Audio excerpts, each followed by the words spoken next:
একজন মেয়ে যদি খাদিজাকে রোল মডেল হিসেবে মানতে পারে, রংপুরের পার্কে কোনো মেয়ে বোরকা পরে আর প্রেম করতে পারবে না।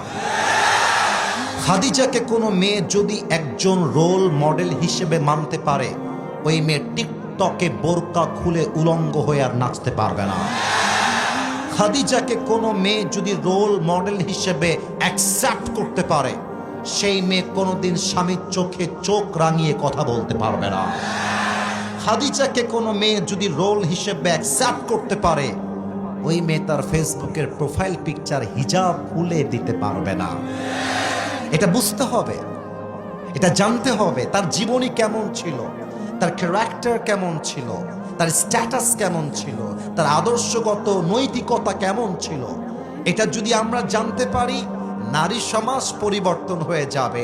আর নারীরা পরিবর্তন হয়ে গেলে আমার যুবকরাও পরিবর্তন হয়ে যাবে। আচ্ছা, আমাকে একটা প্রশ্নের উত্তর দেন তো সবাই মিলে। আমি রংপুর শহরে গেলাম বাজার করতে। কথার কথা, it is just an example and nothing else. আমি উদাহরণ দিচ্ছি। আমি রংপুর শহরে গিয়ে দুইটা অপশন। এক, আমি গিয়ে দেখলাম অনেক মেয়েরা বোরকাহীন পর্দাহীন ঘুরে বেড়াচ্ছে। আমি যত বড়ই আদর্শওয়ালা মানুষ হই না কেন, মেয়েদের দিকে চোখ পড়লে পুরুষ হিসেবে চোখ আটকাবে, এটাই স্বাভাবিক। বলো, কেউ যদি বলে না এটা সত্য না, আমার চোখ আটকায় না, ওকে বলবা তুই তো একটা হিজড়া, তোর তো অনুভূতিই নাই। যে পুরুষ দেখবা, তোমার কিছু বন্ধু আছে, বলছে বন্ধু আমার না মেয়ে দেখলে কেমন যেন কোনো ফিলিংস কাজ করে না, বলবা বন্ধু তোকে হারবাল খাওয়া লাগবে, তোর চরিত্র না, তোর জায়গা মতো সমস্যা আছে, ঠিক কিনা বলো। তাহলে এক নাম্বার, বেপর্দা মেয়ে রাস্তায় হাঁটছে, আপনার চোখ পড়লো, আপনার ভেতরে চোখের জেনা হলো, এক নাম্বার।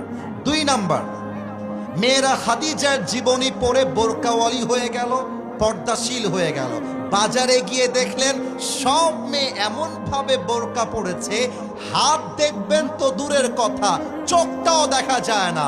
এই যদি হয় সমাজ ব্যবস্থা, জেনা তো দূরের কথা, এফটিজিংটাও কমে যাবে। যুবক ভাইরা, ঠিক কিনা বলো।